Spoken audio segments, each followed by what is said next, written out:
Hello. Hello. So, today we kicked off Finds Fest. And 2026. 2026. Finds Fest will continue apparently also because there's a Hunger Games movie with him in it also. But we were like, gotta go see Bone Temple today. Gotta. And like, We did sit through 28 years later, so. I mean, and saw the first 28 Days Later was the first one, right? Yep. I saw that back in the day, So I've been following this thing, and... Then 28 weeks later, with Imogen Poots. Okay, I guess I possibly didn't see that one. But anyway. And then let's not forget the Asylum tried to rip them off with 28 months later. Couldn't even get through a minute of that. It was terrible. So. Not to mention that Sandra Bullock movie. That confused the whole thing. But anyway. Yeah, no zombies in that one. When did the zombies come out? Right. Zombies. Okay. Anyway, so just, our channel's all about spoilers, but one of the spoilers that I have to say today is that after about halfway through the movie, I just had to say to Squirrel, like, I don't think I can make it through this. Right. And, I might like to go back to it. I'm not saying I don't want to know how the story ends. What I'm saying is, to me, this movie, I really feel like it falls under that, like, torture porn kind of category. Yep. It was just too much. Like, every single storyline was filling me with so much stress that it made Primate look like Curious George. Wow. That's saying something. Yes. And so... George was curious about how the human jaw worked. Yeah, and like so we want to talk about what we saw, and how it fits into the whole storyline, and we also want to like maybe make some predictions, just for fun to find out, did any of these things happen? And which leads us to you, dear subscribers, to tell us in the comments. You are welcome to spoil it for us. Yeah. Go see it and let us know. And I mean, the thing is, I guess, like, I want to say it's well done in that A Sensitive Soul, like this one right here, just fell apart, So they're being very effective in what they're doing. I feel like the last one in this one, we're also like laughing a little bit. There are some moments that you just want to kind of turn to your friend and joke. And I'm not entirely sure they're supposed to be played for comedy, but that's how it came across. Right. Very funny. And then, yeah. And then horrific. And then maybe we can just try to guess where they went from it. And I mean, some of these ideas, that's a good exercise too. Just, if you like to write, to try to say like, well, how did this thing end? Maybe pause it and guess and work that muscle. Anyway, but, so, okay. The last one, we end with this boy, Spike, choosing to go back to the mainland, leave this community, this sort of island community that's a little bit water bound and safe in that way, go back. Oh, sorry.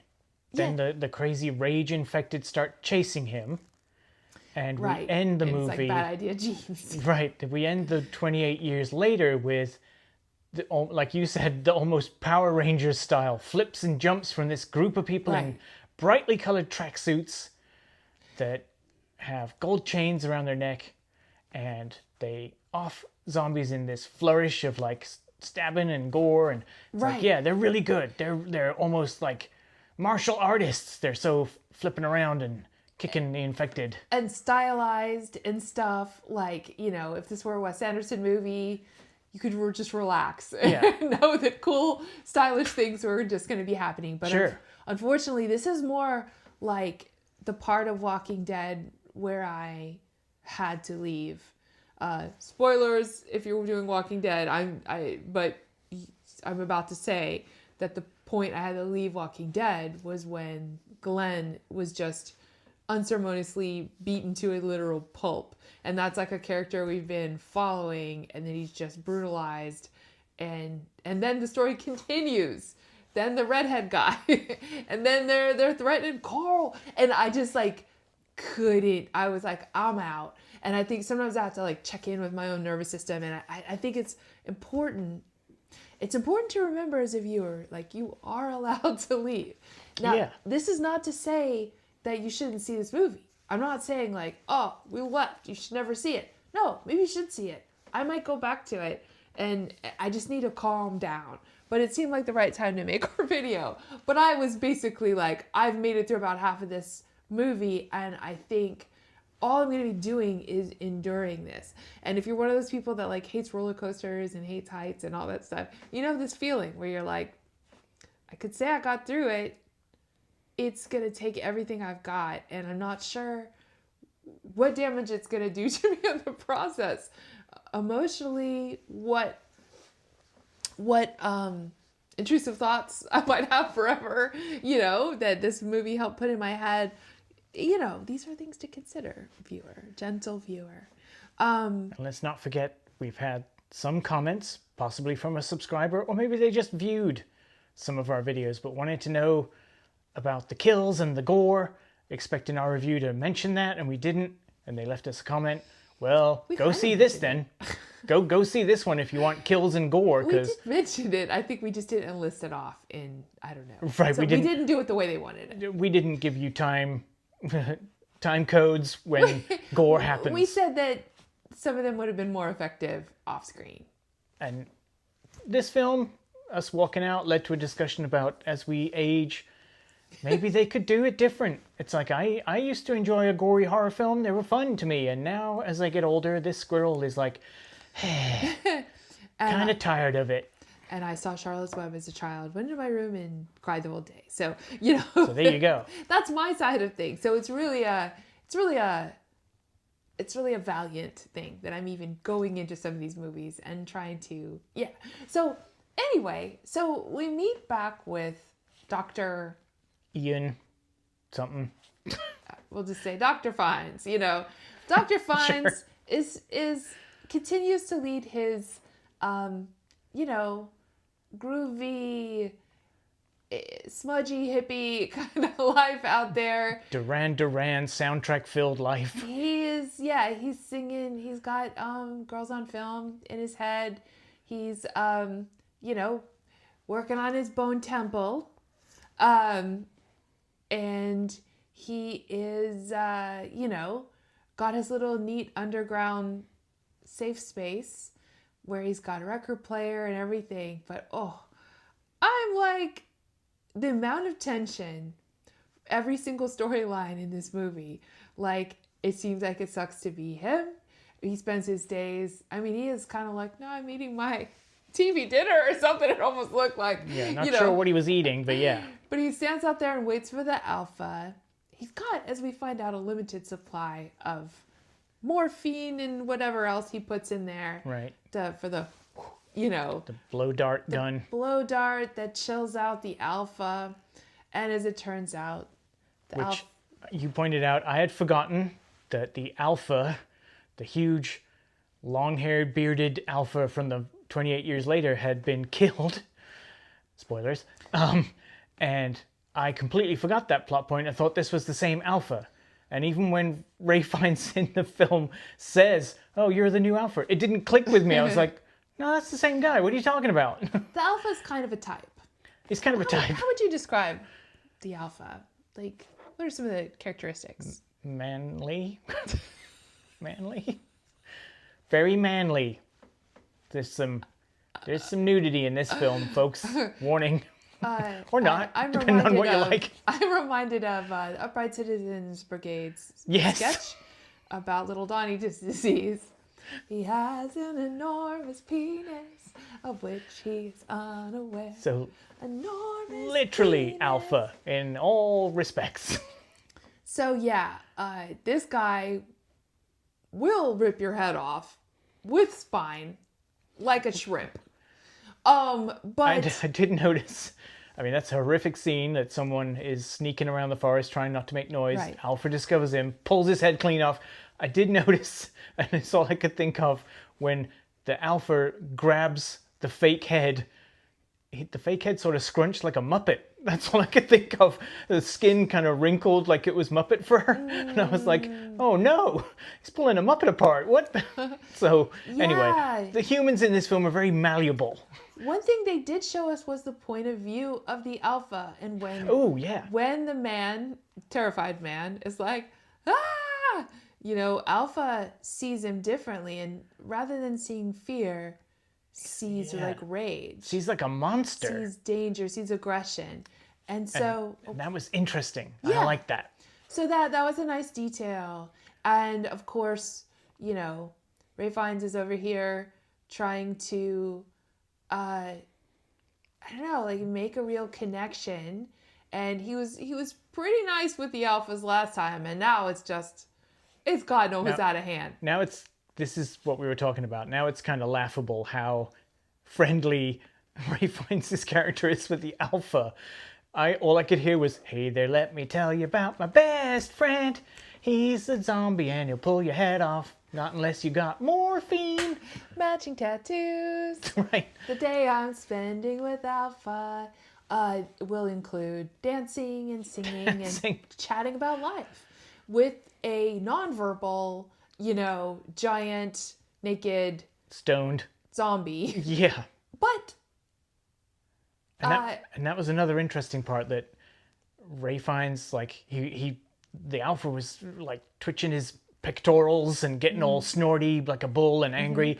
And then Ray Fiennes shoots him with the blow dart, morphines him up, and he comes back. And it's like, oh, Ray Fiennes goes, it kind of clicks for him going, I know what you want. And it's in this blow dart gun. I think I've created an addict. Yes. And he does some nice conversational exposition, at times. But yeah, so he is, and maybe this is sort of a form of night terrors, like someone's unreachable. You just need to speak calmly to them. I think he's got a nice idea. But what's filling me with stress as the viewer is he admits to the alpha he's running low on this.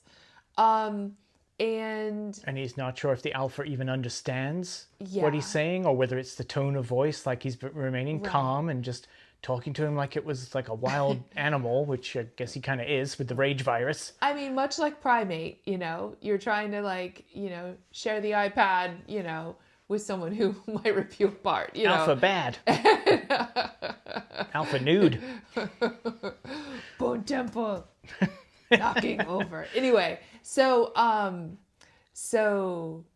Ray Fiennes even takes some of the drug himself, chills out with him. He's obviously like very lonely, and he's looking for companionship, and he even falls asleep next to the alpha. Yeah, and then the alpha gets up and leaves, and Ray Fiennes is pretty much like, this is amazing. Like, and there's even a point where he's like, oh, I'm about to run out of this, so maybe instead I'm going to, this is about almost as far as we saw that story, like, I'm going to basically inject you. Basically, he's about to like euthanize him, right? Yeah. And he goes, moon. And he speaks English for the first time, looking up at the moon. And Ray Fiennes is like, this is amazing. And am I halfway to euthanizing you at this point? Yeah, I'm wondering, was halfway to euthanizing part of it? Or was it just a coincidence that he suddenly started talking? Because Ray Fiennes was asking for a sign, like permission to euthanize. Please. Yeah. But in the meantime, our little buddy Spike, he joins up with these guys that you helped explain to me are dressed in the style of Jimmy. Because when we originally see this character in 28 years later, he's a kid that survives an attack, and they're watching the Teletubbies. Right. So when they appear at the end, grown up. And it appears like almost like a cult or something. Yeah. I thought they were all in their tracksuits with the colors of the Teletubbies. And I'm like, oh, this is some sort of Teletubby martial arts group that is taking care of the infected. They're heroes. Then it turns out, no, they are kind of all about the devil.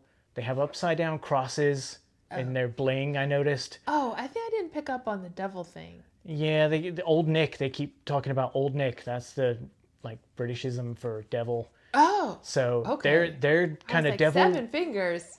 Devil worshipping that? kind of crazies.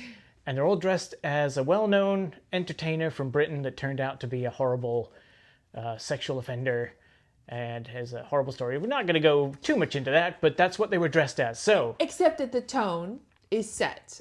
Like, right. We have dressed these in the style of a predator. Right. Who's horrible to children. And I was talking to you before we saw the film going, why would they do that? These characters better have some damn good reason. And it turns out they're just crazy. And that they, I guess, see Jimmy Savile as the devil, maybe. I think a lot of people do now see him as the devil. So that's the sort of connection I was making. Right. Or just that, like, the dark side. Yeah. You know, I don't know. Like, that something could be supposedly good, like a children's entertainer, right, turns out to be a predator, you know, just evil, like the ultimate evil, right?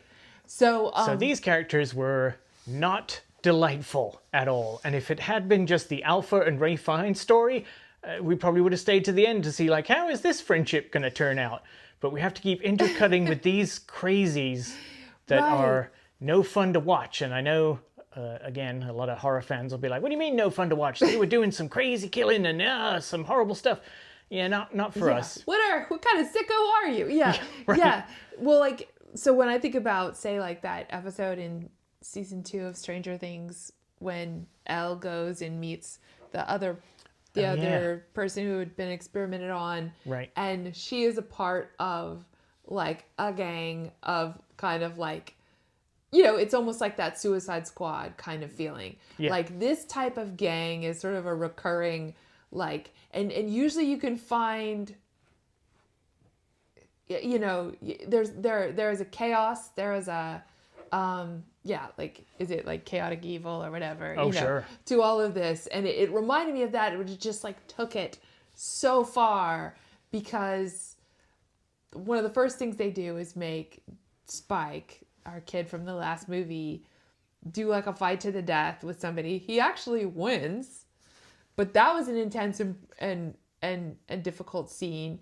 Then they throw him the guy's yellow wig, so everyone is like, it's like Menudo, you know? Sure. Like they keep sure. They keep Let's go with that. Kicking somebody out and replacing them, and it's a fight to the death though. That it's not just your voice changed or whatever. And so he's the newest guy, but then not long after that, they end up terrorizing a family that just happens to have a nice little cottage set up, not that far from the Bone Temple, really, seems like. A little bit of a walk from there. But close enough that they would be neighbors, like you pointed out. Like, was that, like, in the first film, Ray Fiennes' Bone Temple is just, they see it in the dark. Our characters in 28 years later going, oh, look, there's fire way off in the distance. Right. And it looked very isolated. Yeah. And then in this film, the drone shot is, there's the Bone Temple, and a couple of 100 yards down the road is a neighbor. Wouldn't they have known about Bone Temple? Like, avoid that. So this is where we get into that, like, the darker side. Like, is your biggest fear the zombies or the humans? And that's been done a lot. And these guys, I mean, terrifying. Yeah. And especially because they have that childlike quality to them, which I think a lot of times, like again, you know, like a Harley Quinn type character would similarly be like, you know, maybe a little sing-songy while also being, like, terrifying. Yep. They end up stringing up, I don't know, 3 or 4 people in a barn while one person that I think we're supposed to consider a main character, another new main character, is hiding up. And she was the bravest one. She was able to confront the lead Jimmy for a moment. So I feel like her character has potential here, but she's just basically having to hang out in, like, the hayloft or whatever while they methodically torture these family members. And right at the point where basically the head Jimmy is saying to like the sort of adolescent boy that's been strung up, like, you can fight us. You can fight to be one of us. Right. Rather than be killed or whatever now. And which finger do you want to be? Which one? So which of us? Is this going to be our first prediction? Well, and the other thing is, one of the fingers, one of the Teletubbies got sent to observe, maybe to go get Ray Fiennes or something. And I think it was to chase the girl that ran out, because she ran out, went through the gate, and then you don't realize she's doubled back and she is in the barn watching. I think they just thought she'd ran out and was off in the forest, and they were like, go get her. Well, I thought he said the old man or something. Oh. I thought he said something to her. Anyway, so one of the Teletubby Jimmies goes off and observes Ray Fiennes with the zombie Alpha. Dancing. They're just having a great old time, and like, they're just Burns and Smithers in it up. Sort of Young Frankenstein vibes. Yeah, that too. And apparently no other zombies are an issue. Or walking around or whatever. Yeah. So unless the script needed them to. Like when we meet the people in the cottage, they're just foraging for mushrooms and stuff, and in the forest is just infected, just wandering around with them. Yeah. And that goes sideways. But when it gets to the Bone Temple, and maybe, did they mention this in 28 years later? Like, maybe the infected stay away from the bones or something. I don't know. Maybe. I could be misremembering. Like, why wouldn't the infected wander into the Bone Temple?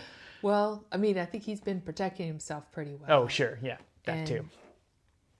He does have all those like columns around. Did those do anything? I don't know. Yeah, right. So maybe it just weirds out the infected. Even with their rage, they're like, no, I'm not going near that. I can't navigate. I can't deal. But she sees this going on. And then she returns to the barn where the bad stuff's happening. And Spike has left the barn and is throwing up because he's so upset about what's happening. And he sort of begs her, please, I can't be a part of this. And she's like, okay, just stay out here. So, and that's basically where I was like, you know what? I'm a wreck right now. And I think that's all my nervous system can handle. So I'm not saying I don't want to find out how it ends, but we had to go. And let's see if we can just use our writing muscles to make some predictions and find out, hey, were we right? Were we wrong? So we've got some characters in play. We've got Alpha. We've got Ray Fiennes. We've got slightly the Teletubby girl who... Right, slightly likable. Slightly likable. She was kind of like, oh, she was mad she was going to miss that. They were calling it charity. She was sad she was going to miss that. We've got Spike, Jimmy. We've got Head Jimmy. We've got Girl in Barn.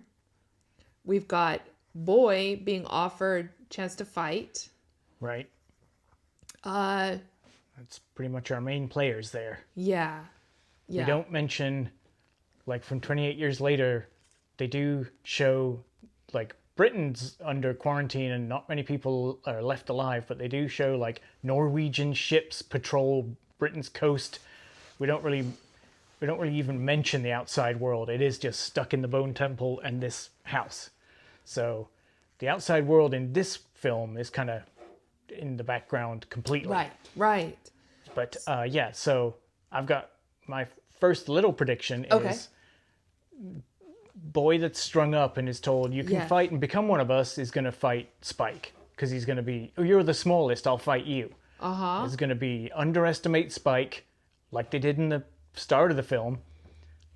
He's pathetic, when we actually know he kind of hunted with his dad a lot, and I seem to remember him looking all kind of grown up at the end of 28 years later, I'm a hunter now. I'm in the mainland, but now he's kind of back to being scared. Okay. So that was kind of out of character for me. But I predict, guy strung up, doesn't want to die, has to fight one of them. He's going to pick Spike, and maybe Spike will choose not to fight him, be like, I don't want to do this, but we'll have to kill someone or something will interrupt it. It's going to look bad, and it's going to be like, oh no, tension, and then the infected are going to walk through because girl Jimmy left the gate open when she came back. Oh. She didn't shut the gate behind her, so the gate's open, infected could just walk right in. So I think they would interrupt that. It's going to get so tense, like, what's Spike going to do? Infected, we all have to run. That's okay. That's my prediction. Because what I was thinking is like, so much tension is being built up, and it's either just going to keep getting worse, right? Or something's about to break the tension. Yeah. And I just couldn't handle it. So I like that, and I had not noticed. It's like Scott's tots in The Office. Yes. I cannot watch that. Yes. I watched it once, never again. Can't do it. This is my Scott's tots. Yeah. Okay. So, the gate was left open, so you think other infected are coming in? I think they would be the ones to break the tension, because they were wandering around that area. But how would that, what do you think the outcome would be? I think that, and this is me just from, we saw the trailer where some of the Jimmies were talking to Ray Fiennes, but everything was on fire behind them. So I think they're going to be interrupted. There's going to be crazy tension. I think Spike would get away with the girl from the barn and possibly the more friendly Jimmy. And she might have to save them at like her sacrifice. And so she'd be redeemed. But the other Jimmies would make a run for it from the infected and end up at the Bone Temple somehow. And then they're going to find Ray Fiennes and want his stuff and probably do the same kind of, we're crazy, we're going to string you up. And maybe the Alpha comes in and saves him. I don't know. Yeah, I do think that Alpha Ray Fiennes relationship is going to be important and also tragic. Yeah, I think definitely. I think like because wasn't it the third time the Alpha came back, he was carrying like a deer head, like, I brought you something. Yeah. I brought you a gift. It also, he's also reminiscent of Sweetums from the Muppets. Yes. Like, hey guys, right up. Yeah. And totally. I think that something's going to happen where the Alpha is going to help Ray Fiennes out of a dangerous situation, but ultimately Head Jimmy is going to do something terrible to the Alpha. I think it's going to go badly for the Alpha, and it's a little bit like My Bodyguard, like that movie from the 80s. For a minute it'll work out for Ray Fiennes that he's got Alpha on his side, and then he's going to watch it turn bad for the Alpha, and it's going to be bad. So do you think, I'm pretty sure Alpha's going to die, and Ray Fiennes, I bet he's going to die too, because I think there's something about the sadness of like scanning across the photographs in his underground lair. Like he's living in his underground lair almost like, good point. I mean, if we want to think symbolically, like he's already dead. Yeah. He lives underground, in a grave, essentially, of memories and of a time that doesn't exist anymore.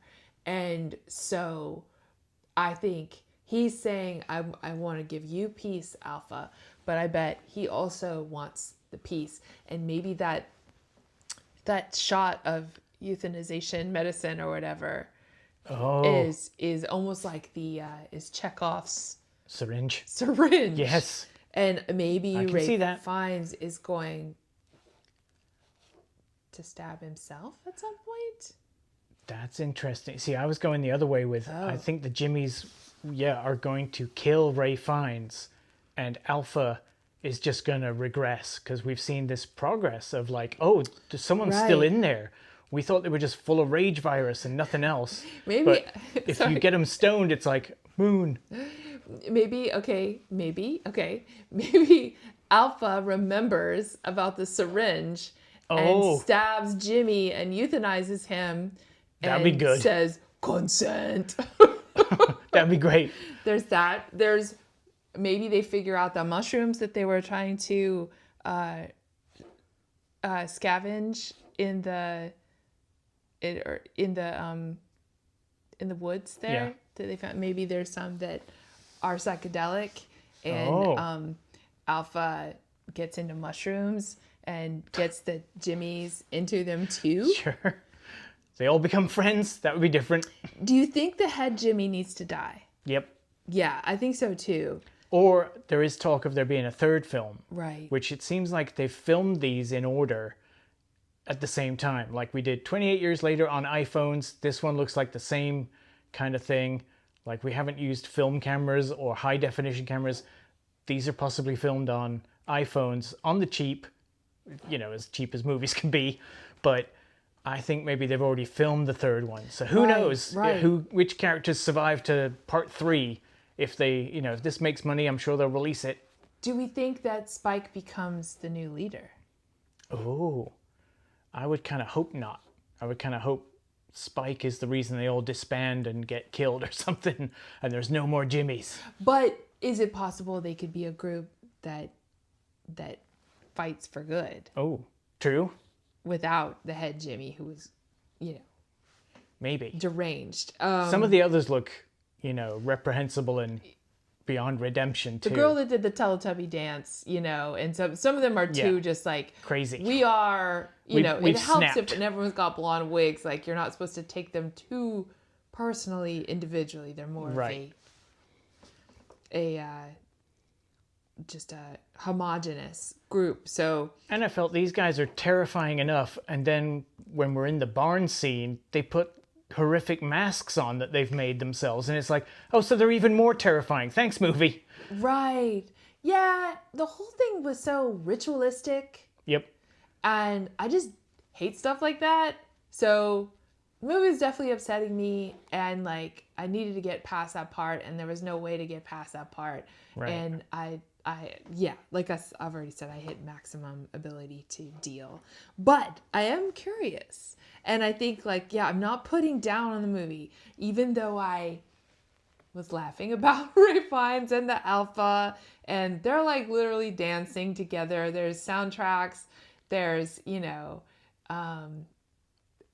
got real comfortable and real trusting, and that is either going to be his downfall or his greatest strength, And to me, that is the stuff that can be terrifying. Like, let's just look at Day of the Dead from the 80s, and there's one of the Resident Evil films from maybe the 2000s, and I'm trying to think of another one.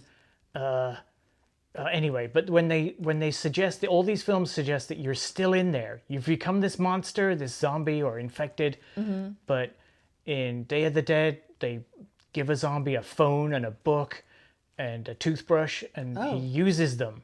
And it's kind of like, look, there's something still in there. And to me, that's the scariest thing, that you're not just a dead thing walking around. You might have thoughts.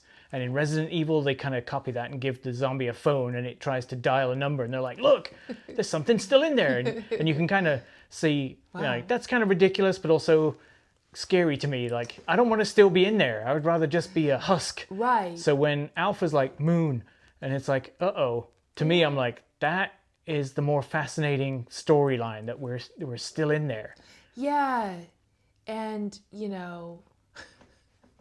sorry, I just... Or at least the ones with the giant penises are. Right. But anyway. At least if you're huge, muscly, giant penis, you're still in there because you can beat back the rage virus. But yeah. Not to mention these movies seem to always want to show like a pregnant woman too in the midst. Like that happened in the last one, and in this one, Ray Fiennes is like dumping a pregnant woman's body into the. Oh, from the earlier film. Because she had the baby in the train carriage, and that's where he is. So that's the pregnant infected from the 28 years later. True. Okay. Yeah. Well, not I sure thought maybe why it was he more was common. Yeah, not sure why he was there, but sure. Yeah. Wait, do we know whatever happened to the zombie baby? It ended up at the little village. That's what Spike did. Took the zombie baby to the little village because she wasn't infected. And kind of left her there. Is that what the next movie's gonna be? Oh, probably. Okay. Well, this is. I think like this is all. I hope that people watching this, if you are watching this, see some value in this conversation, which is kind of like it's part about like just storytelling, and also sensibilities and like, what you can handle, what you can't handle, and being honest with yourself and taking breaks and taking care of yourself. But like, I do want to know what happened. So you're welcome to spoil it in the comments. Yeah. Let us know if our predictions are way off. But also, yeah, I do want to see if I can like finish the movie. Also, yeah, what happened to the girl? The girl up in the barn. What is happening with I thought you were going to say the girl from the first one, the baby. Like, you're right. That's the third film. You know it. It's got to be. But, like, the girl in the barn. Right. She's obviously... She seems like a cool character. Yep. I feel like she factors in. I feel like she doesn't die. I feel like everybody that's strung up in that barn could die. But I feel like she's not going to die. And I wonder what happens with her.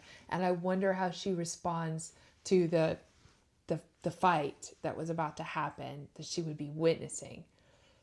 And if she does something. Yeah. She does something. But I like your idea about the infected coming in. So, hey, this is... So that's where we are with this.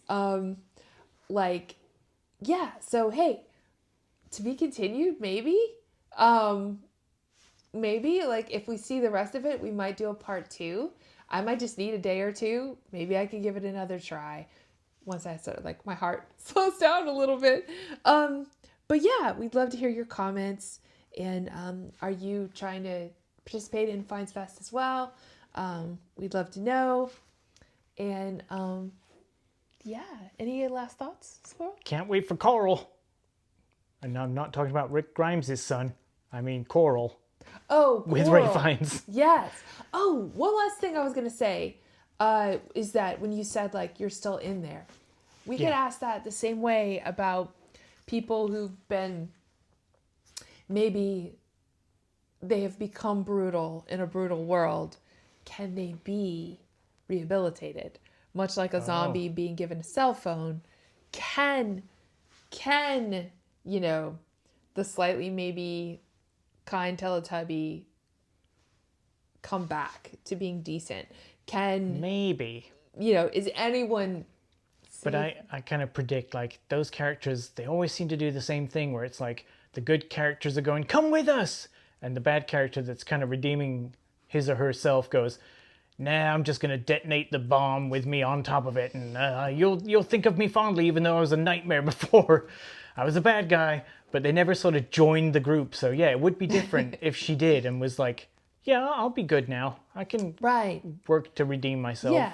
But movies very rarely do that. Yeah. Which is sad.